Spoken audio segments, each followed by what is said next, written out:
Cinema ரகசியம் நேயர்களுக்கு வணக்கம். மீனாவை தேடி வந்த நல்ல செய்தி. குதூகலத்தில் இருக்க குடும்பம். அடுத்து என்ன நடக்கும்?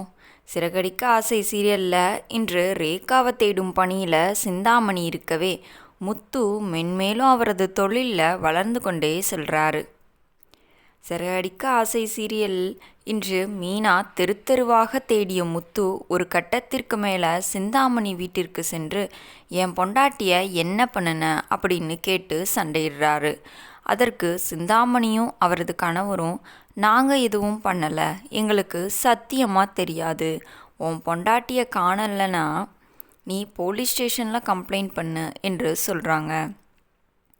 உடனே என் மனைவிக்கு மட்டும் ஏதாச்சும் ஆச்சுன்னா உங்களை சும்மாவே விடமாட்டேன் என்று கூறிவிட்டு செல்கிறார்.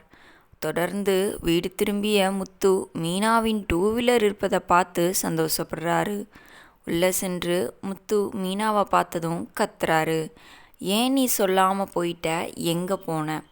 உன்னை இவ்வளவு நேரம் தேடிட்டு வந்தேன் தெரியுமா என கேட்டு சத்தம் போடுறாரு. இதனை பார்த்த அண்ணாமலை அவள் சொல்ல முடியாத சூழலில் இருந்திருக்கும்.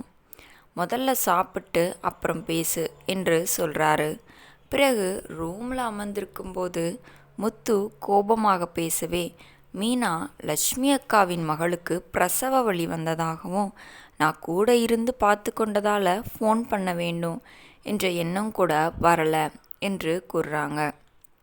மேலும் உடன் இருந்து பிரசவம் செய்து கொடுத்ததால் லக்ஷ்மி அக்கா பேத்திக்கு என்னோட பெயரையே வைப்பதாக சொல்லியிருக்காங்க அப்படின்னு கூறுறாங்க.